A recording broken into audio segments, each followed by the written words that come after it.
할렐루야. 우리 한번 인사하겠습니다. 잘 오셨습니다. 네, 은혜 많이 받읍시다.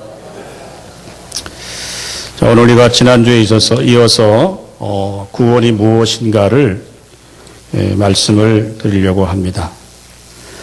다 구원 받으셨죠? 아멘입니까? 아멘 안 하시는 분은 아직 구원 못 받으신 것 같아요.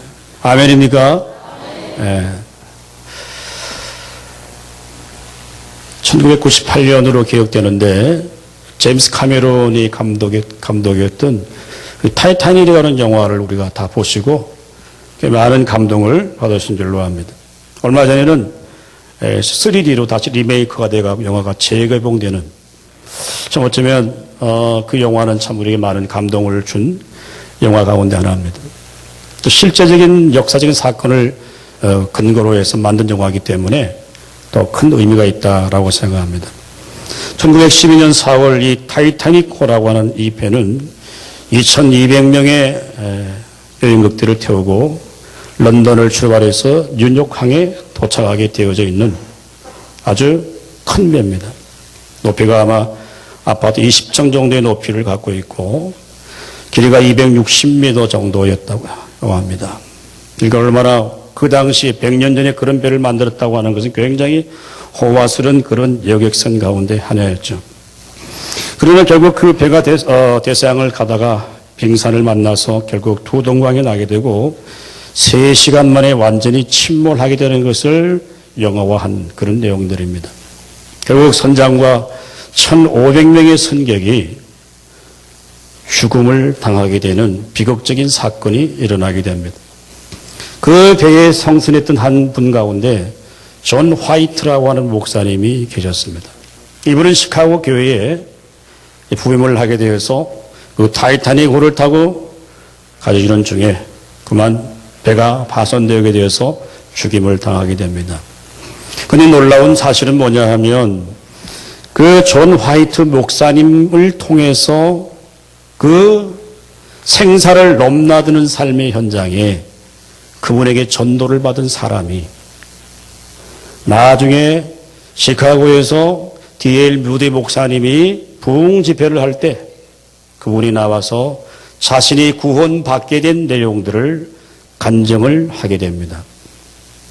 자신도 배가 파손돼서 널판지 하나를 가지고 이제 참 배에 이리 밀리고 저리 밀리는 그 순간 어떤 낯선 한 사람이 다가오더니만 당신 구원받았소? 라고 이렇게 질문을 했어요. 이분은 예수 믿는 사람이 아니었습니다. 근데 이 사람이 예수를 믿지 않으니 당신 구원받았소? 라고 하니 나는 구원받지 못했어요. 라고 하니까 이분이 그 존 화이트 목사님이 그에게 복음이 무엇인가를 설명하고 예수 그리스도를 소개해줘서 결국 그 사람이 그 죽는 순간 예수님을 영접하고 구원의 은혜를 경험하게 됩니다. 여러분이 상식적으로 생각해 보십시오. 배가 파손되었어요.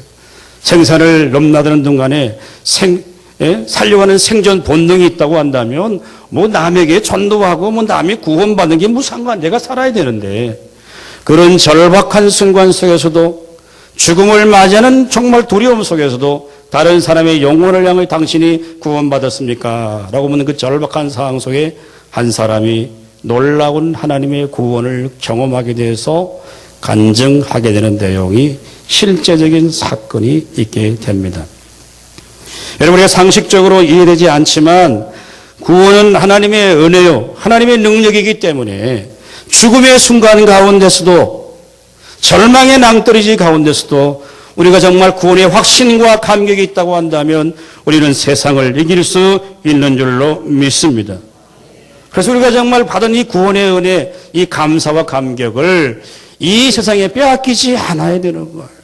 그런데 이러면 사탄은 끊임없이 우리에게 이 감격과 기쁨을 자꾸 빼앗아갑니다. 그래서 결국은 우리를 자꾸 명목상의 그리스도인들로 남게 만드는 것이 사탄의 고도적인 전략이에요. 저도 소위 모태신앙으로 자라나서 어릴 적부터 전 부모를 따라 교회 다녔습니다. 부모님이 가라니까 초등학교 때부터 교회 가서 예배드리고 헌금도 하고 그러면서 자라나기 시작했어요. 중고등부에는 수련회 참석해서 은혜도 받고 뭐 이상한 것도 경험하고 그런 경험도 제 가운데 있었습니다. 대학에 들어가서는 성가대도 하고 주일학 교사도 하고 열심히 교회를 섬기기도 했습니다. 저는 부모의 눈치를 보며 좀 엉뚱한 짓도 하고 도망도 갔지만 그러나 항상 교회 안에 있었어요. 그런데 한 가지 부족한 게 있었습니다. 그게 뭐냐 하면 구원의 은혜와 구원의 능력과 구원의 감격이 무엇인가라고 하는 사실을 저는 잘 알지 못했어요. 그걸 누구도 저에게 가르쳐 준 사람이 없었어요. 그래서 우리가 겨울 때만 되면 시골 교회는 말이죠. 부흥회를 1년에 한 번씩 합니다. 그러면 부흥자님들이 항상 묻는 게 있어요. 여러분 구원받은 사람 손 들어보세요 라고 하면요. 앞에는 고운 사람 몇 분만 손 들지 저 손 못 들어요.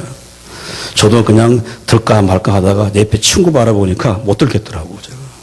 저를 너무나 잘 알기 때문에.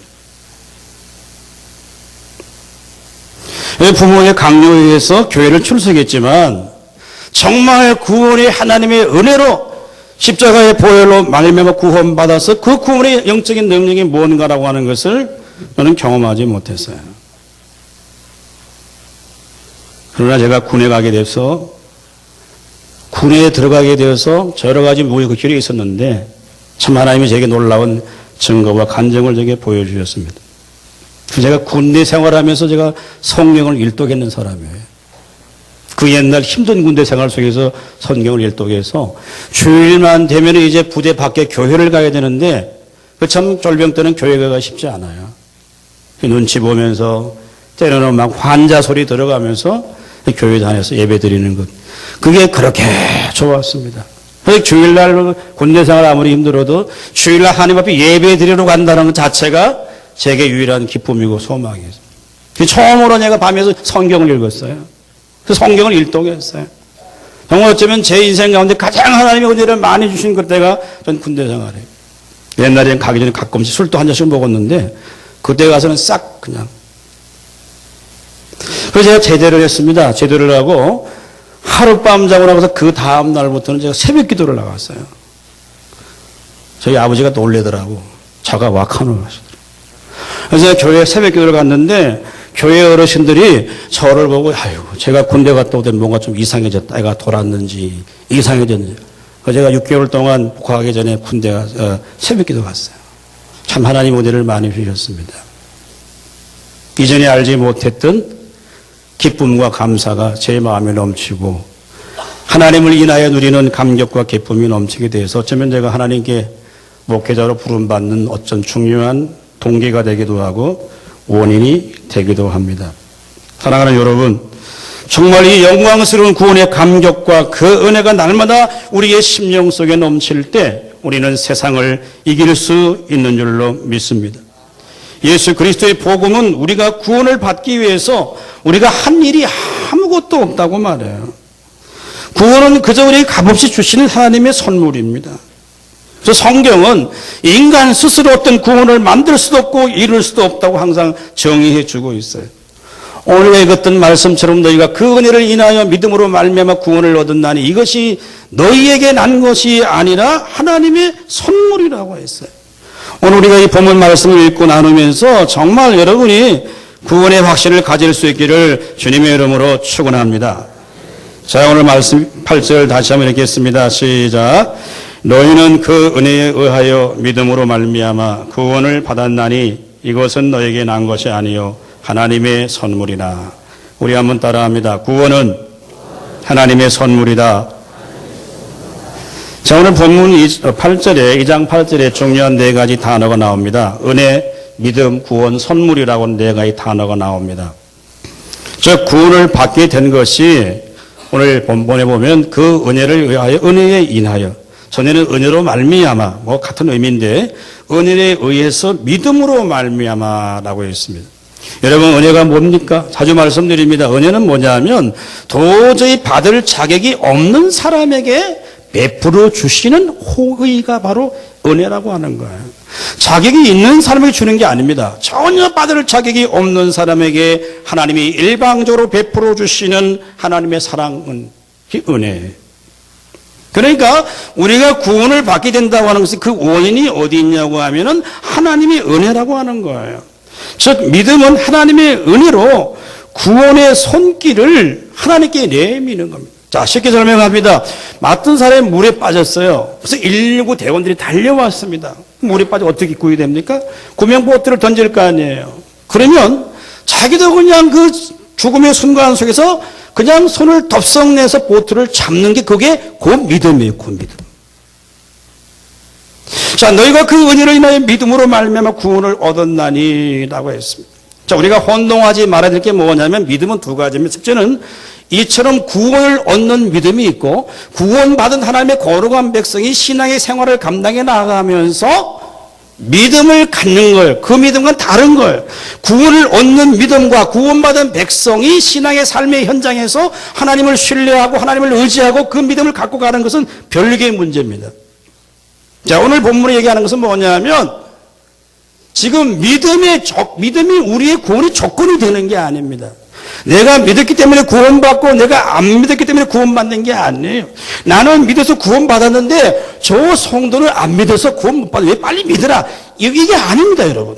그 믿음을 가질 수 있도록 하나님이 은혜를 주셔야 되고 하나님 우리의 마음을 열어주셔야 돼야만 우리가 손을 내밀 수가 있는 거예요. 그 이 믿음 자체가 우리의 어떤 구원의 동기가 되고 원인이 되는 것은 아니다라고 하는 것을 여러분이 깨달을 수 있기를 바랍니다. 자, 그래 문제는 뭡니까? 이 선물을 받은 사람, 이 구원을 받은 사람이 오늘 우리의 삶의 현장 속에서 살아가는 믿음이 작동되지 않는 거예요. 이게 오늘 우리 신앙의 문제입니다. 딜레마입니다. 분명히 구원받았어요. 그런데 살아가는 삶의 현장에서는 그 믿음이 작동되지 않는 거예요. 참된 믿음이 발생되지 않는 거예요. 오늘 본문에서 말하는 믿음은 믿음의 행위가 아닙니다. 믿음의 조건이라고 말하지 않아요. 믿음이 행위가 된다고 한다면 이 은혜의 선물이 될 수가 없어요. 그렇지 않습니까? 구원이 하나님 은혜의 선물인데 우리가 가졌던 이 믿음은 이 구원의 믿음이라고 하는 건요 우리의 조건이 아니에요. 선물을 누가 달라고 해서 받으면 그게 선물이에요? 그렇지 않잖아요. 선물은 내가 예상치 않았는데 주는 게 그게 선물이에요. 구원이 마치 내가 예수를 믿으려고 생각지도 아니하고 알지도 못한 하나님이 창세 전에 그리스도 예수 안에서 우리를 구원하기 위해서 하나님이 섭리하시고 계획해 놓으셔서 하나님의 때가 되어서 하나님이 우리에게 손을 내밀어 주신 거예요. 그래서 우리는 그 손을 잡는 거예요. 그게 구원을 얻는 믿음의 상태를 이야기해 주고 있는 것입니다. 자, 그러나 여러분 중요한 건 뭡니까? 구원받은 믿음은 있는데 구원받은 백성으로서의 삶의 실천으로서의 믿음이 없는 거예요. 그래서 야고보 사도는 이렇게 이야기합니다.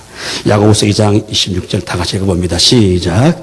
영혼 없는 몸이 죽은 것 같이 행함이 없는 믿음은 죽은 것이니라. 아멘. 자, 야고보서에 말하는 이 믿음과 에베소서의 믿음은 다른 믿음이에요. 자, 구원을 얻을 때 믿음이 지금 발생되었어요. 그런데 그 믿음이 작동하지 아니하고 그 믿음이 하나님을 신뢰하지 않는다고 한다면 그 믿음은 죽은 것이다 라고 이렇게 설명해 주고 있는 거죠.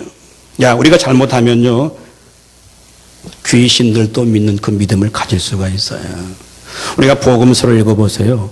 귀신들도 예수 앞에서 다윗의 자손 예수요 라고 이렇게 고백합니다. 그렇지 않습니까? 그러나 정말 내가 믿음으로 구원받은 그 믿음이 진짜 하나님의 구원이라고 한다면 우리에게 어떤 생각이 드냐 하면요 우리는 항상 하나님 앞에 과분하다고 하는 생각을 해요. 나 같은 죄인도 살리신 하나님의 은혜가 크고 놀랍다라고 하는 생각을 하게 되는 거죠.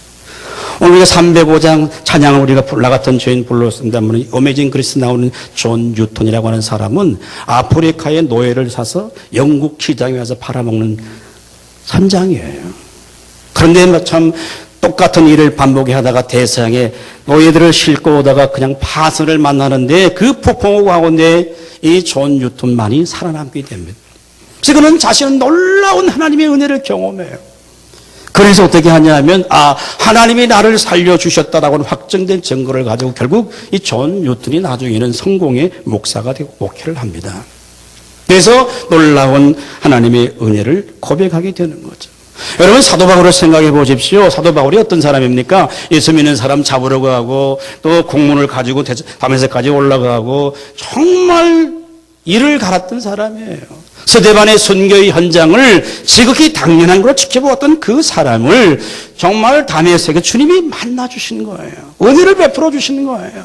그래서 그는 한평생 언제나 하나님의 은혜가 과분하다고 하는 생각을 하고 살았어요. 자, 고린도전서 15장 10절 말씀 우리 다 같이 읽습니다. 시작.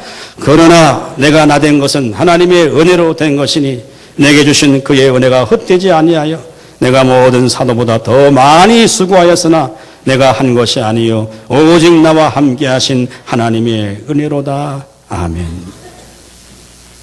하나님의 은혜가 헛되지 않은 거예요. 우리가 믿음으로 하나님의 은혜를 인해 믿음으로 구원을 받은 것은 이게 정말 큰 거예요. 근데 이걸 너무 쉽게 잊어버린단 말이죠. 그래서 우리의 삶의 현장 속에서 참된 믿음을 갖지 못하는 거예요. 그래서 정말 믿음으로 결정해야 될 때는 전부 인간적인 방법으로 결정합니다. 신앙으로 판단해야 될 때는 신앙으로 판단하지 않고 자기 경험으로 판단하는 거죠. 그래서 구원은 받았지만 구원의 능력과 그 은혜를 우리의 삶의 현장에서 계속해서 경험하지 못하는 거예요. 사랑하는 여러분, 기독교의 구원은 전적인 하나님의 은혜의 선물입니다. 그래서 이 은혜가 우리에게 넘칠 때 우리가 죄를 이기게 됩니다. 이 은혜가 우리를 지배할 때 우리가 세상을 이길 수가 있습니다. 이 은혜가 우리 심령 속에 함께 할 때 우리는 어떤 상황 속에서도 하나님을 향하여 감사할 수 있는 줄로 믿을 수 있기를 주님의 이름으로 축원합니다. 두 번째 오늘 9절 말씀 우리 다 같이 읽습니다. 시작.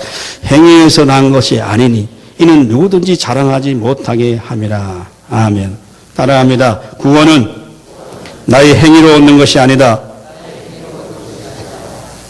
자, 구원을 얻었다고 하는 것은 우리의 노력이나 우리의 행위나 어떤 조건을 갖추기 때문에 우리의 구원이 이루어지는 게 아니에요. 그래서 오늘 성경은 행위에서 난 것이 아니다라고 말하면, 즉 쉽게 말하면 여러분, 내가 교회 봉사를 많이 해서 헌금을 많이 해서 전도를 많이 해서 뭐 착한 일을 많이 해서 구원을 이루어지는 게 아니에요.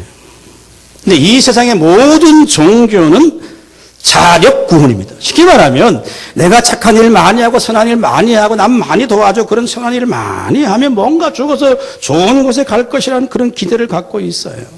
저는 불교는 어떻습니까? 쉽게 말하면 이렇습니다. 자기가 자기의 육정을 죽이는 거예요. 그래서 자기가 열반의 세계에 들어가서 그 깊은 성찰과 깨달음이 있을 때 자기 자신이 부처가 되는 겁니다. 그래서 고행하고 수행하는 거예요. 그리고 욕정을 자꾸 죽여서 결국은 자신이 마치 부처가 되는 자리에 나아가는 거죠. 자, 요즘 문제가 되고는 이 이슬람, 무슬람, 그 IS들도 보십시오, 여러분. 그 모슬렘, 이슬람이 갖고 있는 구원관은 어떠냐 하면요. 저쪽에 계시는 그 신에게 정기적으로 나가서 기도하고 선을 행해야만이 구원이 이루어진다라고 생각합니다. 그 사람들은 여러분 하루에 5번씩 딱 적어놓고 기도합니다. 그 메카를 향해 기도해요. 우리의 기도를 생각하는 차원이 다릅니다, 여러분. 그들은 수많은 선행을 이루려고 합니다. 왜? 그렇게 해야만이 자신의 구원이 이루어진다라고 생각하죠. 그래서 왜 그 사우디 메카에서 막 수십만, 70만 명이 모여서 하다가 뭐가 무너져서 그냥 수백 명이 죽잖아요. 그래서 이 평생에 한 번은 그 메카를 다녀와야만이 자신의 구원이 이루어진다고 생각하는 거죠. 그러나 여러분, 이 기독교의 구원은 오직 예수 그리스도의 십자가의 보혈을 통해서 구원을 얻고 내 열심과 내 노력과 내 행위가 아니라 하나님의 은혜로 선물로 우리가 구원을 받게 되는 줄로 믿을 수 있기를 주님의 이름으로 축원합니다. 자, 왜냐? 그 이유가 뭐냐? 로마서 3장 20절 우리 다 같이 읽습니다. 시작. 그러므로 율법의 행위로 그 앞에 어렵다 하심을 얻을 육체가 없나니 율법으로는 죄를 깨달음이라. 아멘. 이게 무슨 얘기냐? 율법을 100번 아무리 준수한다고 해서 그 자체로서 어려워질 수가 없다는 거예요. 왜? 이미 타락한 재성을 갖고 있는 본성을 갖고 있는 우리 인간은, 그죠? 사람이 어떤 사람은 좀 선한 사람도 있고 착한 사람이 있는데 그게 하나님이 우리를 볼 땐 그거 다 똑같은 거예요. 사람끼리 서로 키재고 하지만 하나님이 우리 죄를 볼 때는 다 똑같은 거예요. 그러면 왜 율법을 주셨느냐? 그 율법을 통해서 죄가 무엇인가를 알게 하기 위해서 우리에게 주신 것이지 율법을 지키면 우리가 구원을 얻는 게 아니에요. 그래서 우리는 뭐죠? 내가 율법을 지켜버리니까 내가 못 지켜.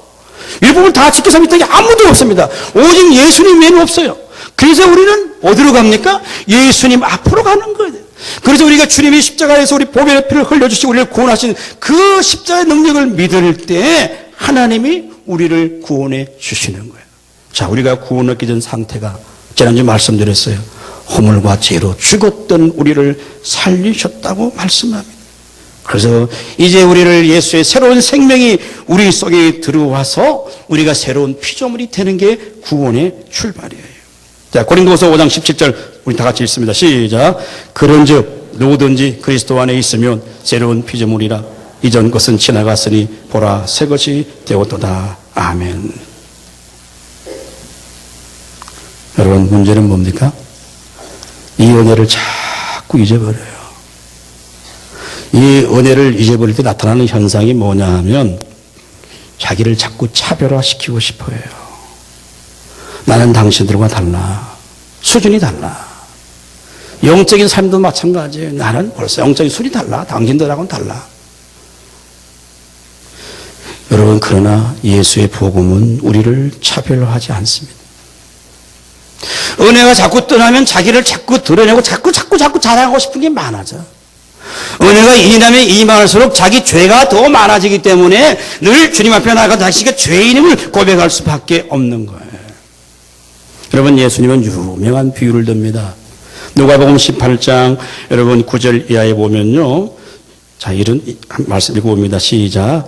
또 자기를 의롭다고 믿고 다른 사람을 멸시하는 사람들에게 이 비유로 말씀하시되 두 사람이 기도하러 성전에 올라가니 하나는 바리새인이요 하나는 세리라. 아멘. 자기가 늘 의롭다고 믿고 다른 사람을 멸시하는 사람. 그건 어떤 사람이죠?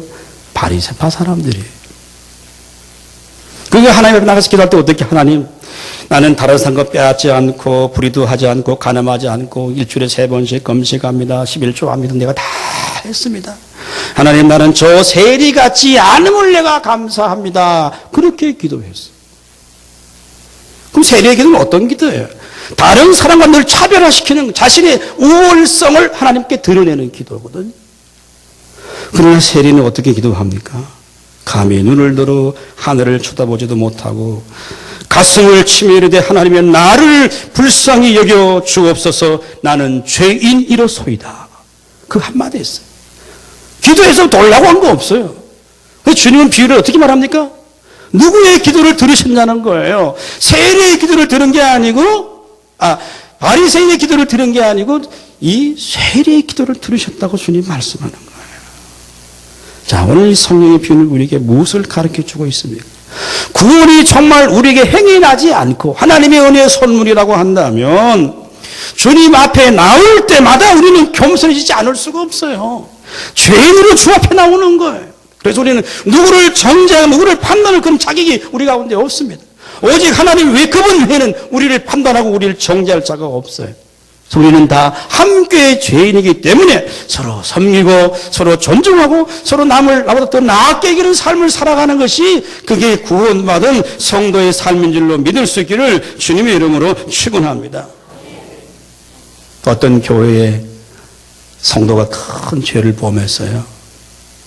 그래서 교회에서 이걸 어떻게 할까 전 교인들이 모여서 회의를 했습니다. 여러 가불론방이 많이 오가고 난 다음에 어떤 한 분이 집사님이 목사님 손을 들었어요. 예, 말씀해 봅시다. 해보십시오. 그랬더니 이분이 말하기를 목사님 법대로 처리합시다. 법대로 처리합시다.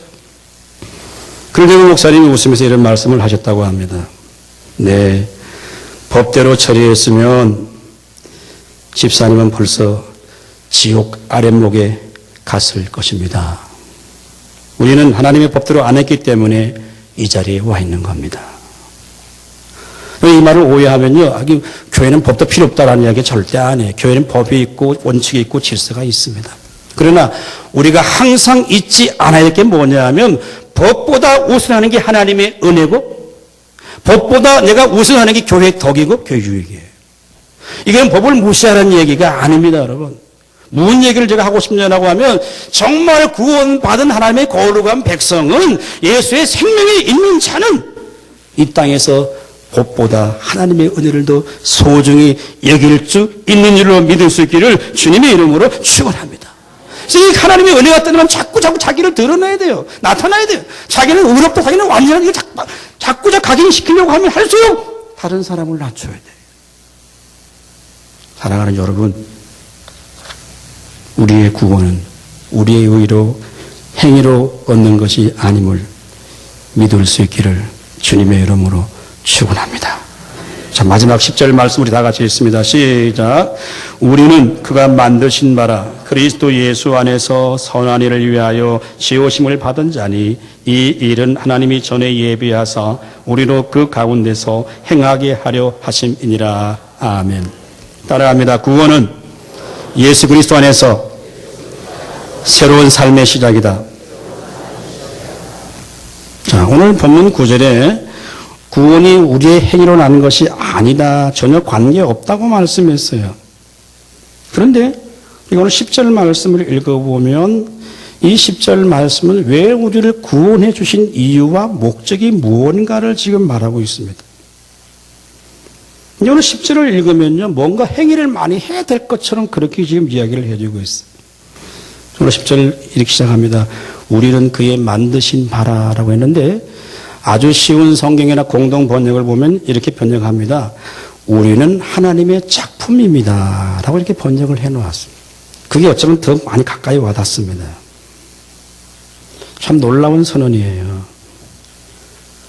우리는 하나님의 작품이라고 하는 거죠. 여러분, 작품과 상품의 차이를 아시나요? 여러분, 상품은 서로 항상 비교됩니다. 거기에 우열이 있습니다. 삼성 TV를 사든지 LG TV를 사든지 그 비교해 보잖아요. 어떤 게 더 성능이 좋은지 뭐 화면이 좋은지 성능하잖아요.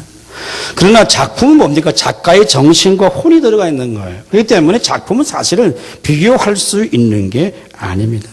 상품은 대량 생산이 가능하지만 작품이라고 하는 것은 대량 생산이 가능한 게 아니에요. 그 작가의 정신과 혼이 깃들여서 만들어내는 것이 작품이란 말이죠. 즉, 우리 하나님이 우리를 만드신 바라고 하는 것은 하나님이 우리를 하나님 보실 때 정말 하나의 작품으로 만드신 거예요. 하나님의 혼과 하나님의 정신과 하나님의 영이 우리 안에 들어와서 우리 하나님의 형상으로 다시 새롭게 지음받은 사람을 가리켜서 우리를 마치 하나님의 작품이라고 말하고 있습니다. 하나님께서 구원받은 하나님 백성을 한 사람 한 사람이 갖고 계신 하나님의 기대가 있어요. 구원은 우리의 행위로 얻을 수가 없습니다. 근데 이 말을 절대 오해해서는 되지 않아요.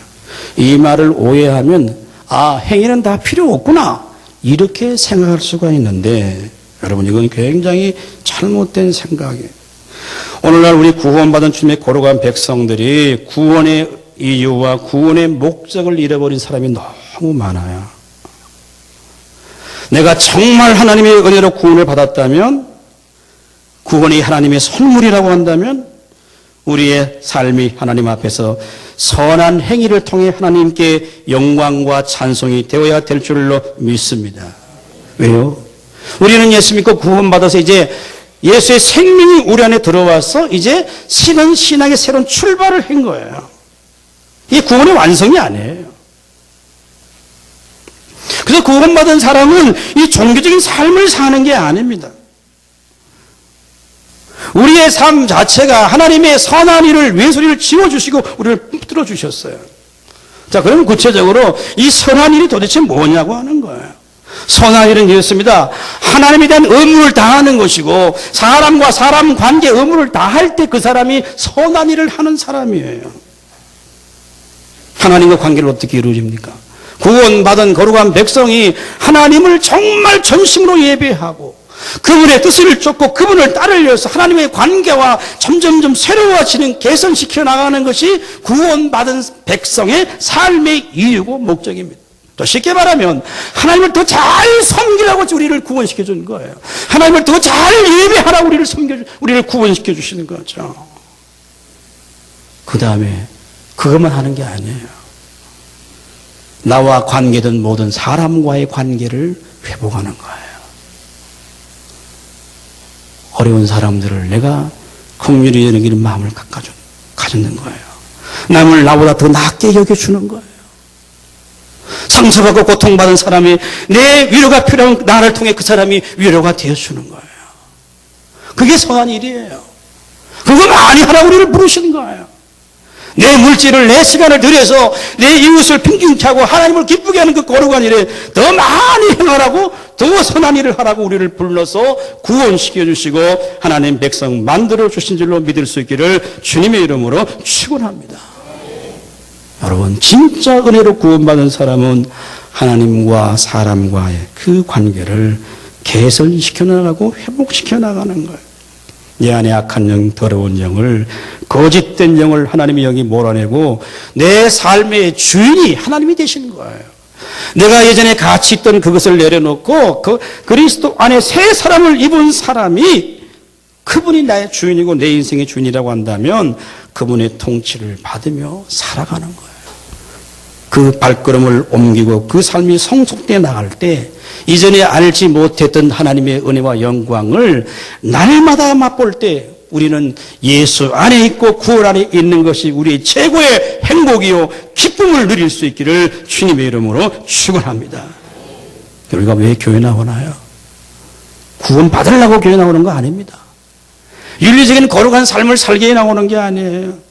내 인생의 성분과 풍미를 높이려고 내게 나오는 게 아닙니다. 주께서 내게 베풀으신, 내가 아무리 생각해도 자다가도 생각 내가 어떻게 구원을 받은지가 알 수 없다고 하는 그 감격과 그 기쁨 때문에 하나님의 기쁨이 되고 주님의 기쁨이 되고 다른 연약한 자를 위로하고 그들을 격려해서 나를 통해 하나님의 이름과 주의 사랑이 전거된다고 한다면 주님이 우리를 그 일을 위해 불러주신 거예요. 요한복음 3장에 보면 아주 중요한 한 사람이 나옵니다.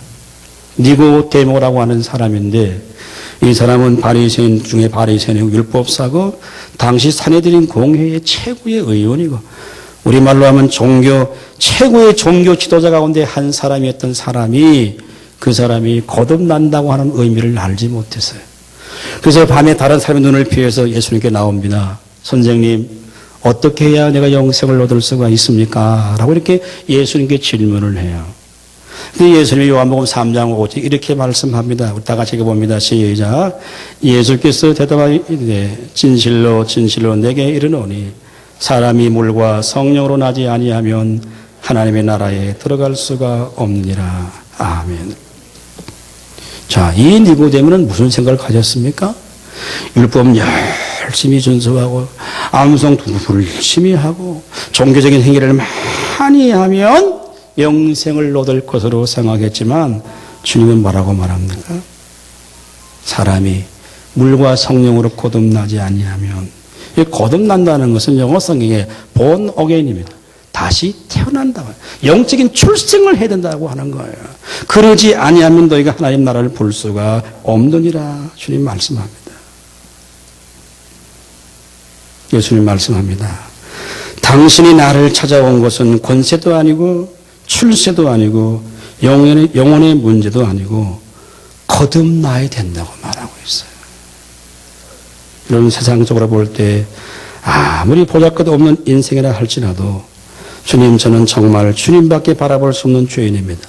저를 불쌍히 여겨주시고 주의 십자가의 보혈로 나를 받아주시고 내게 은혜를 베풀어 달라고 하는 그 거룩한 고백이 우리 가운데 있을 때 우리는 다 거듭남의 은혜를 경험하게 됩니다. 그 거듭났다고 하는 것은요, 이제 신앙의 걸음마를 뛰기 시작하는 거예요, 이게. 근데 많은 성도들이 여기에 머물러 있습니다. 걷고 뛰고 잘하고 성정해서 더 큰 일들을 감당해 나가는데 여기 있지 않아요.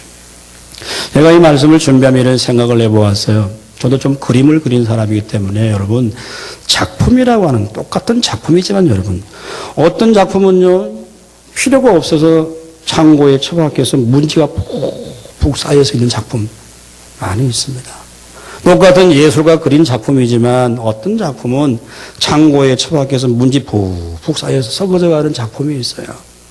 어떤 작품은 루브르 박물관에 정말 모나리자 같이 딱 걸려져서 1년에 수천만 명이 와서 그 그림을 보고 감동을 받고 경험하고 체험하는 작품이 있단 말이죠. 똑같이 작가가 그랬단 말이에요. 마찬가지예요. 우리가 예수의 보혈로 피로 구원받아서 하나님의 백성 되었어요. 우리를 통해 선한 일을 많이 함으로써 하나님의 이름과 주의 영광이 좀 마음껏 드러나는 하나님의 선한 백성이 있는가 하면은 구원의 거룩한 능력을 한 번도 경험하지 못하고 주님 앞에 설 수도 있습니다. 여러분 오늘 이 낮에 오늘 말씀을 들으며 여러분에게 한번 물어보십시오. 내가 정말 예수님의 구원받은 하나님의 거룩한 백성이라고 한다면 내가 어디에 가장 관심을 두고 있는지, 무엇을 가장 소중히 여기고 있는지, 내 인생의 이유가 무엇인지, 목적인지 무엇인지 거기에 분명한 답변을 할 수 없다고 한다면 어쩌면 구원받지 않은 사람일 수도 있습니다.